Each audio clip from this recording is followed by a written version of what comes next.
पराठे से क्या आपका पेट भर जाएगा? अब भरेगा तो नहीं मोटू, लेकिन लेट हो रहा हूं ना, इसलिए बिल्कुल भी बैठकर खाने का समय नहीं है। मैं लंच ठीक से खा लूंगा। अच्छा, और लंच में क्या खाएंगे? बाहर का तो आप कुछ खाते नहीं और घर का लेकर नहीं जा रहे। अरे वो अब हकलाना बंद करो और चुपचाप यहाँ बैठकर आराम से नाश्ता कीजिए। अभी पूरा पौना घंटा बाकी है आपके ऑफिस टाइमिंग में। तब तक राजमा चावल भी बनकर तैयार हो जाएंगे। मैं आपके लिए लंच के लिए वो भी पैक कर दूंगी। अरे वाह, तो पहले बताना चाहिए था ना कि अभी समय है, और ऊपर से तुम मेरे फेवरेट राजमा चावल बना रही हो। फिर तो मैं जरूर लंच लेकर जाऊंगा, भले ही मुझे देरी क्यों ना हो जाए। ओए मोटी, ऐसा कर 2 पराठे और ले आजा। ये हुई ना बात। अनिकेत को ऑफिस का काफी काम था, इसलिए वो देर रात तक काम करता रहा और सुबह जब उसकी आंख खुली तो अनिकेत हड़बड़ाहट में उठता है और जल्दी से बाथरूम की ओर जाता है। फिर जल्दी से नहाकर वो बाहर आता है तो देखता है कि उसके कपड़े प्रेस किए हुए बिस्तर पर रखे हैं। वो जल्दी से तैयार होकर कमरे से बाहर आता है और टेबल पर रखी नाश्ते की प्लेट में से एक आलू का पराठा हाथ में पकड़कर वो ऑफिस के लिए निकलने लगता है। तभी उसकी सबसे छोटी और मोटी बहन रूपाली उसे टोकते हुए कहती है, क्या है भैया, ये इस एक पराठा। क्या गिफ्ट दूं यार? अच्छा सा सजेस्ट करना यार। शादी में तो वो सब अपनी पसंद का लेगी, तो राखी पर उसे क्या दूं? अबे तो खुद मुझसे पूछ रहा है यार। तेरी तो एक बहन है तो तू इतना सोच रहा है, मेरी सोच 5 बहन है। अब उन सबको क्या दूं, कुछ समझ में नहीं आ रहा यार। ऊपर से मैं अभी तक उनके लिए एक भी रिश्ता नहीं ढूंढ पाया यार। यार अनिकेत, अब एक बहन हो तो बताऊं, तेरी 5 बहनों के लिए मैं क्या ही बताऊं यार। अच्छा सुन, मेरी मान तो तू ना सबको शगुन के लिफाफे में 100-100 रुपए डाल के दे दे यार, सस्ते में निपट जाएगा। और रही बात शादी की, तो वो तो तेरे ऊपर बड़ी जिम्मेदारी है, जानता हूं, लेकिन किसी भी तरह मुझे पायल के लिए लड़का ढूंढना ही होगा यार। आज नहीं तो कल उसकी शादी तो करवानी ही है ना। अरे ये क्या यार, तेरी बातों के चक्कर में तो सारा खाना ही ठंडा हो गया। खाना आराम से बैठकर आलू के पराठे खाने लगता है। तभी उसकी 5 बहनें वहाँ खड़े होकर उसको देख रही होती हैं। उन्हें देखकर अनिकेत कहता है, अरे तुम 5 मुझे यूं घूर कर क्यों देख रही हो? तुम 5 का व्रत है क्या? हम क्यों व्रत रखेंगे भैया? तो फिर मुझे घूर कर क्यों देख रही हो भाई? तुम सब भी बैठकर खाना खा लो ना। हम आपको इसलिए घूर रहे हैं क्योंकि आप अपना बिल्कुल भी ध्यान नहीं रखते। अगर हम आपको रोकते नहीं तो आप तो उस एक आलू के पराठे को खाकर ही सारा दिन निकाल देते। और आपको याद नहीं क्या भैया, माँ हमेशा क्या कहती थी कि कभी भी खाली पेट घर से नहीं जाना चाहिए। सच में मैं बड़ा किस्मत वाला हूँ जो मुझे तुम 5 ख्याल रखने वाली प्यारी बहनें मिली हैं। अब देखो ना, सुबह लेट उठने के बाद भी सब कुछ मुझे करा कराया मिल गया, यहाँ तक कि अलमारी से कपड़े तक भी नहीं निकालने पड़े। आप भी तो हमारा कितना ख्याल रखते हो भैया। हम 5 की खुशी के लिए दिन रात मेहनत करते हो, तो आपका ख्याल रखना तो हमारा फर्ज है। और माँ बाबा के जाने के बाद एक आप ही हो जिसने हमें माँ बाप दोनों का प्यार दिया है। ऐसे ही समय बीता। एक रोज अनिकेत अपने दोस्त के साथ लंच कर रहा था। फाइनली मेरी बहन की शादी तय हो गई यार। अब कुछ दिनों के बाद वो अपने ससुराल जाएगी और फिर घर का बड़ा एसी वाला कमरा मेरा। अबे साले, तुझे अपनी बहन की शादी की ज्यादा खुशी है या एसी वाला कमरा मिलने की? यार सच कहूं तो कमरा मिलने की। नहीं, सच कहूं तो दोनों की यार। मेरी बहन है मुझसे बड़ी, लेकिन हरकत बिल्कुल बच्चों की तरह करती है। वो मुझसे रोज लड़ती है यार। कई दिनों से उसके लिए लड़का ढूंढ रहे थे, लेकिन अब जाकर कोई अच्छा लड़का मिला है उसके लिए। इस बार उसका इस शादी से पहले का आखिरी रक्षाबंधन होगा, तो सोच रहा हूँ कि इस बार उसे। अनिकेत की बहनें अब बड़ी होने लगी थी, इसलिए अब अनिकेत को उनकी शादी की चिंता सताने लगी और वो अब उनके लिए लड़का ही ढूंढता रहता। ऐसी एक रोज जब पायल एक लड़के से बात कर रही थी, तभी अनिकेत कमरे से बाहर आ जाता है और पायल को दरवाजे पर उस लड़के से बात करते हुए देख लेता है। जब वो लड़का वहां से जाता है तो अनिकेत, वाह, अरे वाह, क्या पसंद है तेरी? है तूने तो बड़ा हैंडसम लड़का पसंद किया अपने लिए। भैया जी आप क्या कह रहे हो? अरे शर्मा मत पगली, तू बता क्या नाम है उसका। अरे तेरे हाथ पीले हो जाए तो सबसे ज्यादा खुशी तो मुझे ही होगी ना। तभी वो लड़का वापस आकर कहता है, ठीक है मैडम, तो मैं ये रद्दी लेने कल आ जाऊंगा। हैं? रद्दी? पायल, तू अपने होने वाले पति से अब रद्दी उठवाएगी? अरे तेरे ससुराल वाले क्या कहेंगे यार? अरे भैया ये कबाड़ी वाला है। हैं? कबाड़ी वाला? चलो कोई नहीं, प्यार तो अंधा होता है ना। और वैसे भी आजकल रद्दी वाला भी अच्छा कमा लेता है। बताओ भाई कितना कमा लेते हो? क्या भाई साहब, कबाड़ी वाला मैं हूँ और कचरा आपके दिमाग में भरा हुआ है। ओह सॉरी, माफ करना भाई साहब।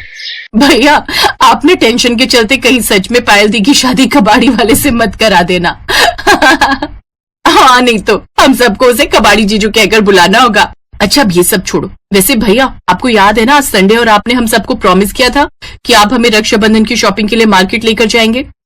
ओह तो आज मेरा कंगाल होने का दिन है। अच्छा चलो ठीक है, अब तुम सब तैयार हो जाओ, फिर हम सब शॉपिंग पर चलते हैं। अनिकेत अपनी सभी बहनों को खरीदारी के लिए एक शोरूम ले जाता है। खुश रहो। कुछ दिन बाद अनिकेत तनख्वाह आने पर रौनक को पैसे लौटाता है तो रौनक उससे कहता है, अरे ये पैसे मुझे नहीं चाहिए भाई, क्योंकि ये मेरे पैसे हैं ही नहीं। ये तो मुझे तुम्हारी 5 बहनों ने दिए थे, जो उन्होंने अपनी पॉकेट मनी से जोड़े थे, ताकि तुम उनके लिए बिना परेशानी के तोहफे ले सको। और यार उन सब ने तो मुझे तुम्हें कुछ भी बताने से मना भी किया था। ये सुनकर अनिकेत की आंखों में आंसू आ गए और घर आकर उसने अपनी 5 बहनों को गले से लगा लिया।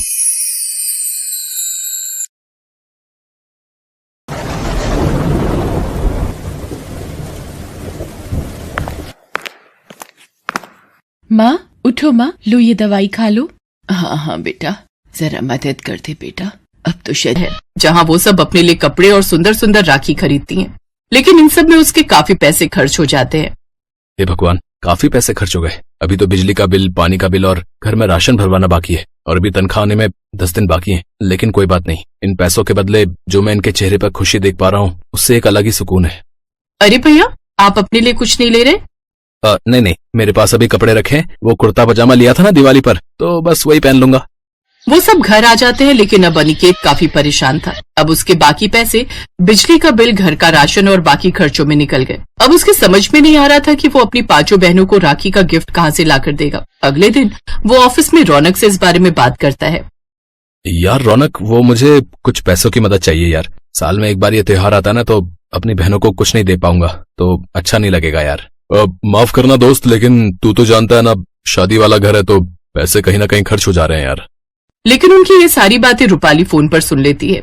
दरअसल गलती से अनिकेत के हाथ उसका नंबर डायल हो गया होता है। अब वो समझ जाती है और अपने बहनों से इस बारे में बात करती है। और फिर अगले दिन, अनिकेत, पैसों का इंतजाम हो गया है, ये ले रख ले। ऐसे ही राखी वाला दिन आ जाता है। फिर एक एक कर सभी अपने भाई की कलाई पर राखी बांधती हैं। आप जैसा भाई भगवान हर बहन को दे, जो अपनी बहनों को माँ बाप जैसा प्यार दे। हाँ भैया, ऊपर वाला आपको सारी खुशियाँ दे। तुम 5 ही तो मेरी खुशी हो, तुम सब भी हमें तीर उठने को राजी नहीं है। सीनू अपनी माँ सविता को सहारा देकर बिस्तर पर बिठाती है। सीनू बहुत ही समझदार और एक जिम्मेदार लड़की थी। कई साल पहले एक सड़क हादसे में सीनू ने अपने पिता को खो दिया था। इस हादसे के बाद से ही सीनू की माँ सविता बहुत बीमार रहने लगी। धीरे धीरे तबीयत बिगड़ती गई और वो बिस्तर पर आ गई। अब सीनू को ही सब कुछ संभालना था।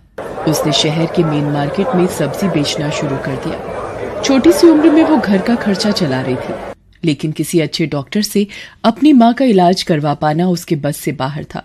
दवाई खाने के बाद सविता सीनू के सिर पर हाथ रखती है और कहती है, तूने कुछ खाया बेटा?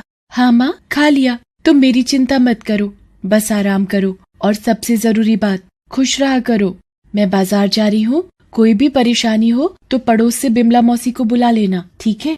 सविता सीनू को एकटक देख रही थी और अचानक रोने लगी। सीनू ने उसके आंसू पोंछे और उससे पूछा, क्या हुआ माँ, क्या सोचने लगी तुम?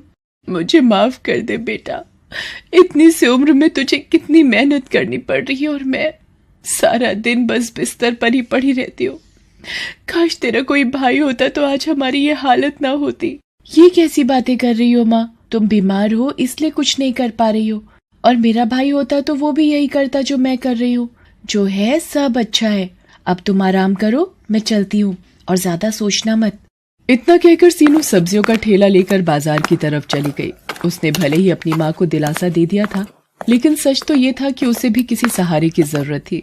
एक भाई की कमी उसे भी महसूस होती थी, लेकिन हालात से समझौता करना सीनू को आता था। वो सब कुछ भूलकर सब्जी बेचने लगी। तभी वहाँ एक बाइक आकर रुकी। बाइक पर करीब 22-23 साल का लड़का था, जो बाइक रोककर किसी से फोन पर बात करने लगा। अरे कैसी बातें कर रहे हो? ऐसा बिल्कुल नहीं होना चाहिए। वो सारा सामान गरीब बच्चों के लिए है, उन तक ही पहुंचना चाहिए। तुम रुको, मैं आता हूँ जल्दी, फिर देखता हूँ। वो लड़का आदित्य था, जो एक सॉफ्टवेयर कंपनी में काम करता था, साथ ही एक समाजसेवी संस्था से भी जुड़ा था। सीनू ने उसे देखा तो उससे बोली, भैया, ओ भैया, कुछ सब्जी भाजी ले जाओ घर के लिए, सबकी सब एकदम ताजी हैं। नहीं गुड़िया, अभी घर नहीं जा रहा हूँ, कहीं और जाना है, फिर कभी ले जाऊंगा। आदित्य की बात सुनकर सीनू का चेहरा उतर जाता है। आदित्य जैसे ही जाने के लिए अपनी बाइक स्टार्ट करता है तो वो स्टार्ट नहीं होती। वो कई बार कोशिश करता है, लेकिन सब बेकार। उसे देर हो रही थी। अब वो परेशान होने लगा। ये देखकर सीनू ने उससे कहा, भैया जी, आपने मुझसे सब्जी नहीं खरीदी ना, तो देखो आपकी फटफटिया भी बुरा मान गई। लेकिन आप चिंता मत करो, आप 2 मिनट रुको, मैं किसी को जानती हूँ जो आपकी मदद कर सकता है। सीनू आदित्य को अपनी सब्जियों के पास छोड़कर चली गई। कुछ ही मिनटों में वो अपने साथ एक मैकेनिक को ले आई जिसकी दुकान पास में ही थी। उसने आदित्य से कहा, लो भैया, ये हैं गाड़ियों के डॉक्टर, ये सब ठीक कर देंगे। आदित्य सीनू की बात पर मुस्कुरा देता है। मैकेनिक अपने काम पर लग जाता है।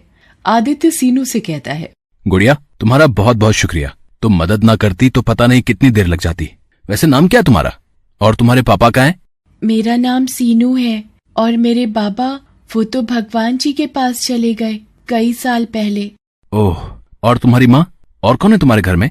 बस माँ और मैं। माँ भी बहुत बीमार है, वो तो बिस्तर। आपका बहुत बहुत शुक्रिया, आपने तो मेरी बहुत बड़ी मदद कर दी। अरे नहीं गुड़िया, सब्जी तो कहीं ना कहीं से खरीदनी ही थी तो तुमसे ले ली। वैसे अब खुश तो हो ना तुम? बहुत खुश हूँ भैया। अब आप देखना, एक से एक राखी खरीद कर लाऊंगी और उन्हें बेचकर खूब पैसे कमाऊंगी। फिर सब अच्छा हो जाएगा। खुश रहो, खुश रहो। अच्छा, ये लो पैसे। लेकिन ये तो मेरी सब्जी के दाम से ज्यादा पैसे हैं भैया। भैया कह रही हो तो मैं भी छोटी बहन समझ के ही दे रहा हूँ, रख लो। और हाँ, ये लो मेरा फोन नंबर, कोई भी मदद चाहिए हो तो फोन करना, ठीक है? मैकेनिक ने आदित्य की बाइक ठीक कर दी थी। आदित्य सीनू के सिर पर हाथ रखता है और फिर से उठ भी नहीं सकती। अरे, तो तुम रोज यहाँ अकेले ही सब्जी बेचती हो? तुम्हारी मदद के लिए कोई नहीं है? नहीं भैया जी, कोई नहीं है मेरी मदद करने को। आप ही कर दो मेरी मदद, कुछ सब्जियां खरीद लो। 4 घंटे हो गए यहाँ खड़े खड़े। आज तो बोनी भी मुश्किल लग रही है। रक्षाबंधन आने वाला है, सोचा था सब्जी बेचकर जो पैसे मिलेंगे उनसे खूब सारी राखियां ले आऊंगी तो उन्हें बेचकर और अच्छी कमाई हो जाएगी। और फिर मैं। फिर क्या? बताओ गुड़िया, क्या करना चाहती हो पैसों से? भैया, मैं अपनी माँ को पहले जैसे चलते फिरते देखना चाहती हूँ। मैंने सोचा था कि अगर थोड़ी कमाई हो जाएगी तो उन्हें अच्छे डॉक्टर के पास लेकर जाऊंगी। इतना कहते ही सीनू रोने लगती है। इतनी कम उम्र में सीनू में इतनी समझदारी देखकर आदित्य दंग रह जाता है। वो मन ही मन सीनू की मदद करने का फैसला कर लेता है। वो सीनू की सब्जियों को अलट पलट कर देखता है और उससे कहता है, अरे मैं तो भूल ही गया था, मैं एक समाज सेवी संस्था से जुड़ा हूँ। वहाँ कल गरीब बच्चों को खाना खिलाने वाले। तुम रुको जरा 1 मिनट। आदित्य तुरंत किसी को फोन लगाता है और कुछ देर बात करने के बाद सीनू से कहता है, चलो भाई गुड़िया, हो गया तुम्हारा काम। तुम फटाफट पैसे जोड़ो और मुझे बताओ, ठीक है? अभी थोड़ी देर में एक लड़का आएगा और तुम्हारी सारी सब्जियां लेकर जाएगा, ठीक है? अरे वाह भैया। अगर उसकी राखियां देखी जरूर, पर खरीदी नहीं। दोपहर हो गई थी। सीनू का सब्र टूटता जा रहा था। तभी उसने सामने से आदित्य को आते देखा। अरे भैया, आप कैसे हो आप? अरे गुड़िया, मैं अच्छा हूँ गुड़िया। तुम्हारी राखियां देखने आया हूँ और खरीदने भी। अच्छा, तो लीजिए ना, ये देखिए, इस पर कितना प्यारा गुड्डा लगा है। और ये फिर अपनी बाइक लेकर चला जाता है। सीनू काफी देर तक आदित्य के बारे में ही सोचती रही। शाम के वक्त आदित्य की संस्था से एक लड़का आकर सीनू से सारी सब्जी ले जाता है। सीनू बहुत खुश थी। वो सारे पैसों से जाकर नए नए डिजाइन की राखियां खरीद लेती है और उन्हें अपने ठेले में सजाकर रक्षाबंधन से एक दिन पहले बाजार आ जाती है और जोर से चिल्लाती है, राखी ले लो राखी, गुड्डे वाली, फूल वाली, गोटे वाली राखी, सुंदर सुंदर राखी ले लो। सीनू कई घंटों तक ऐसे ही आवाज लगाती रहती है पर कोई भी उससे राखी नहीं खरीद रहा था।